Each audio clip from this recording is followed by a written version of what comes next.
Selain daging sapi dan juga daging ayam, ternyata ati, ampela, dan usus ayam juga enak loh dibikin rendang.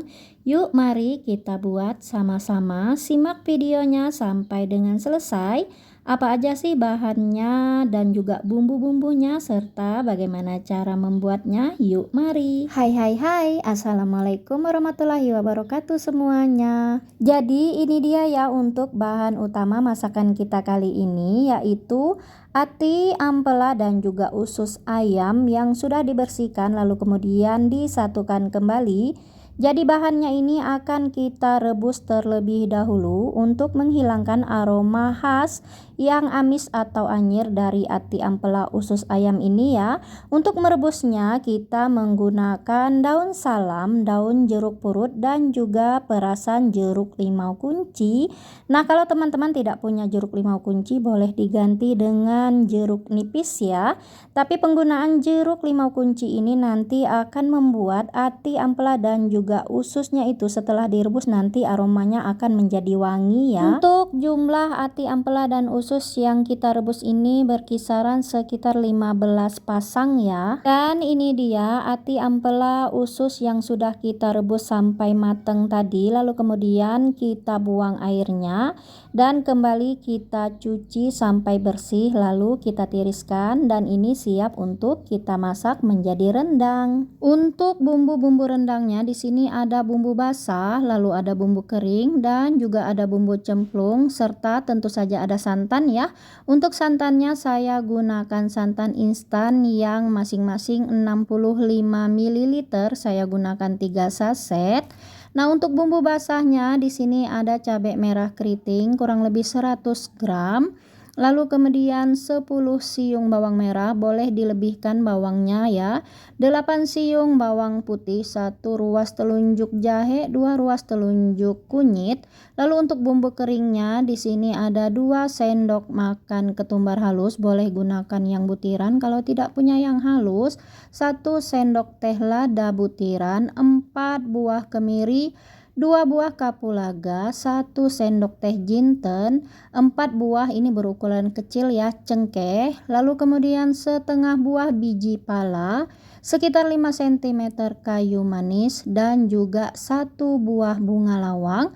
Bunga lawang ini bentuknya itu kurang lebih seperti bintang berwarna kehitaman dan ini wangi sekali ya. Bagi teman-teman yang belum paham seperti apa itu bunga lawang, silahkan cek di Google ya.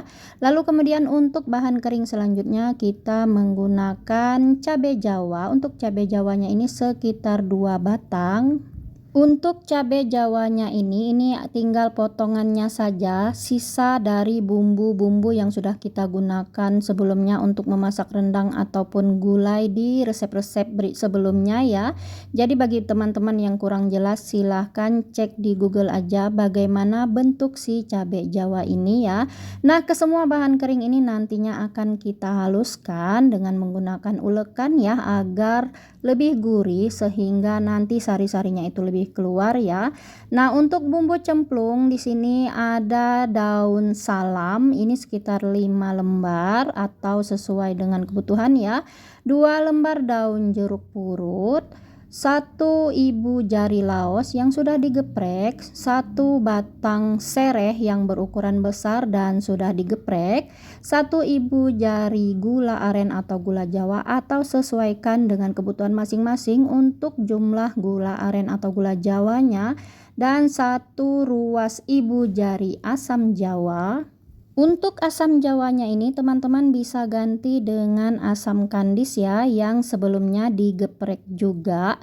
Lalu di sini kalau teman-teman punya daun kunyit boleh banget ditambahkan daun kunyit ya. Berhubung saya nggak punya stok daun kunyit jadi di sini daun kunyitnya saya skip. Oke, ini dia untuk bumbu basah dan bumbu keringnya tadi sudah kita haluskan dan ini kita gabungkan menjadi satu termasuk dengan ketumbar halusnya tadi. Dan ini siap untuk kita tumis. Tumis dengan minyak secukupnya. Osreng-osreng sebentar, tak lupa juga tambahkan bumbu cemplungnya tadi, yaitu sereh dan laos yang sudah digeprek, daun salam, berikut daun jeruk purut. Untuk daun jeruk purutnya sebaiknya tulang tengahnya dibuang agar aroma wanginya bisa keluar dengan maksimal ya. Kita tumis bumbunya ini sampai benar-benar matang, sampai benar-benar wangi dan harum, alias tidak ada lagi aroma langu bumbunya ya. Nah, setelah bumbunya matang, wangi dan harum serta tidak ada aroma langu bumbu lagi, lalu kemudian kita tambahkan air. Untuk airnya di sini saya tambahkan kurang lebih 2 mangkok atau totalnya 1 liter ya. Untuk penambahan airnya ini jumlahnya disesuaikan dengan kebutuhan masing-masing ya. Kalau mau bumbunya lebih meresap, ditambahkan lebih banyak lagi airnya tidak apa-apa ya. Tapi tentu saja kita akan membutuhkan waktu yang lebih lama untuk menjadi rendang ya. Nah, setelah ditambahkan airnya, tak lupa juga tambahkan juga asam jawa dan juga gula merah atau gula arennya. Lalu setelah itu kita masak kembali sampai kuah rendang ini mendidih.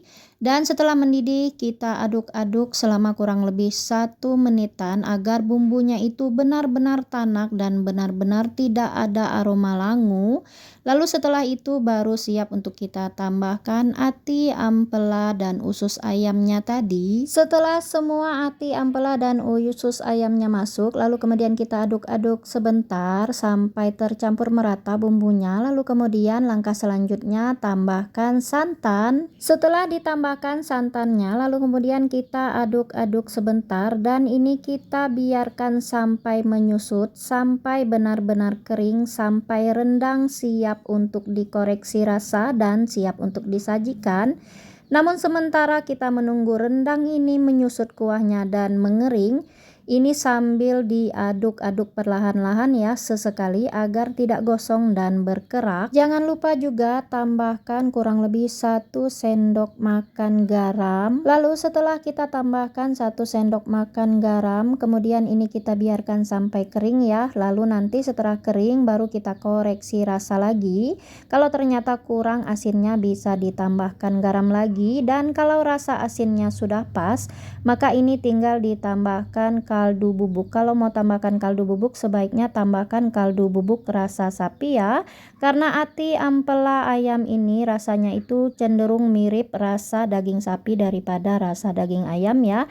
Dan juga sudah siap untuk ditambahkan MSG bagi yang suka pakai MSG, bagi yang tidak suka boleh di skip ya. Setelah ditambahkan penyedap rasanya, lalu kemudian aduk-aduk sebentar, gunakan api kecil saja agar tidak gosong. Dan setelah dirasa penyedapnya tadi sudah larut dan tercampur merata serta sudah meresap, lalu kemudian matikan api kompornya. Rendang ati, ampela, usus ayam kita sudah siap untuk disajikan. Dan ini rasanya tidak kalah nikmat dan lezat ya daripada rendang daging sapi ataupun rendang daging ayam. Rendang ati, ampela, usus ayam ini bisa menjadi menu pilihan untuk disajikan di meja prasmanan kalau ada hajatan ya, atau juga bisa dijadikan sebagai ide jualan, jadi dijual per satuan. Demikian untuk share resep kali ini, semoga bisa bermanfaat ya, semoga bisa menginspirasi teman-teman semuanya. Terima kasih banyak untuk yang sudah menonton. Jangan lupa ya bantu like, komen, dan share-nya, serta bagi yang belum subscribe, bantu subscribe dan tekan tanda lonceng notifikasinya ya, agar aku bisa lebih bersemangat untuk berbagi resep-resep selanjutnya. Sampai ketemu di video-video resep-resep selanjutnya ya. Assalamualaikum warahmatullahi wabarakatuh. Bye-bye.